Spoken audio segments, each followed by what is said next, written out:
Olá pessoal, Maurício aqui de novo. Eu vou dar continuidade à gravação dos vídeos. A gente já passou pela etapa de iniciação, brevemente sobre a etapa de planejamento, mas agora um pouco mais a fundo vamos falar sobre essas 5 etapas que estão colocadas aqui no planejamento. Vocês estão vendo que a etapa de planejamento de contratos encontra-se em desenvolvimento, então ela não vai ser objeto de nenhum videozinho, até porque essa funcionalidade não está operacional. Sobram 4. Orçamento inicial, matriz de stakeholders, cronograma e matriz inicial de riscos. A ideia é que eu fale aqui para você nesse vídeo sobre matriz inicial de riscos e matriz de stakeholders, e depois eu faço um outro videozinho falando sobre orçamento inicial. A etapa sobre o cronograma, esse vídeo vai ser gravado provavelmente por outro profissional da Cobrap, que tenha mais domínio sobre esse assunto e consiga passar para vocês de maneira mais clara e assertiva as diretrizes sobre como fazer o preenchimento. Eu vou começar falando para vocês sobre a matriz de stakeholders. A matriz de stakeholders é uma palavra americana e numa tradução livre para o português ela pode ser traduzida como partes interessadas. E a ideia aqui dessa funcionalidade do SGC seria ajudar o coordenador e aí a operação do contrato na identificação de todos os atores estratégicos relacionados ao escopo do contrato, e esses atores eles podem influenciar positivamente ou negativamente o andamento do trabalho. A ideia do sistema é permitir que, após uma análise dessas possíveis partes interessadas, o coordenador consiga incluir aqui e categorizar, com base em alguns parâmetros que eu vou mostrar para vocês, cada uma dessas partes interessadas, cada um desses stakeholders, de maneira que a gente consiga depreender daqui do que está colocado aqui nesse gráfico que vocês estão vendo, qual a ação que cada um desses stakeholders precisa ter, né, precisa receber, nesse caso do consórcio Cobrap C3. Então as possibilidades são gerenciar com atenção, vocês estão vendo aqui, depois tem manter satisfeito, depois manter informado e monitorado. Essas seriam as 4 possibilidades após o cruzamento das informações que forem inseridas aqui no sistema. Eu vou dar um exemplo para vocês.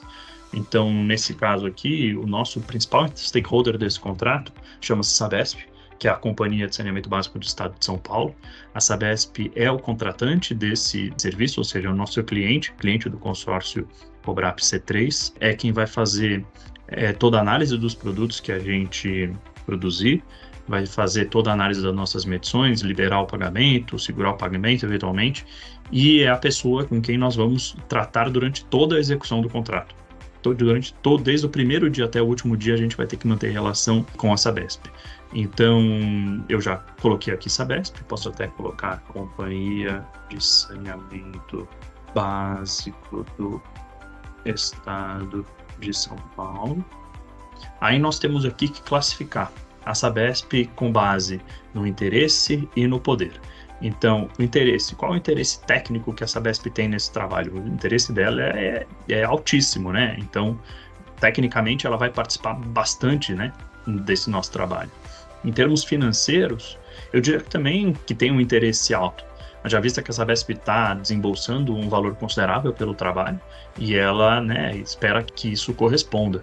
Então, em termos institucional, também é alto, porque é importante que o consórcio mantenha uma boa relação com a Sabesp. A Sabesp é um cliente importante da Cobrap e da C3, então é importante que essa relação institucional se mantenha boa. Um interesse legal, eu diria que nesse caso é médio, é claro que nós temos um contrato a cumprir, até poderia classificá-lo como alto, porque legalmente a gente assumiu um compromisso ao assinar o contrato com a Sabesp. E em termos ambientais, como esse é um contrato de estudo, não tem nenhum, na minha visão, não tem nenhum grau assim de risco ambiental, alguma coisa que a Sabesp tenha relação ambiental com isso. Então, eu acho que a gente poderia até colocar baixo aqui sem nenhum prejuízo.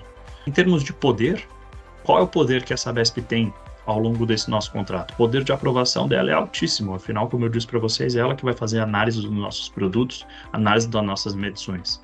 Tomada de decisão, ela também tem uma participação altíssima, né, na tomada de decisão, seja pelos rumos do trabalho ou não, é a Sabesp que vai ajudar a gente e dar a toada aí do nosso trabalho.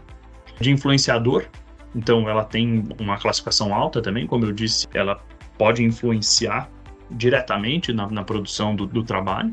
E no usuário final, ela tem eu diria que aqui seria até um poder médio, porque é claro que tudo que nós vamos propor aqui na Macrometrópole Paulista é de alguma maneira para melhorar a segurança hídrica de todas as pessoas que têm acesso à água encanada nos municípios da Sabesp que estão dentro da Macrometrópole Paulista.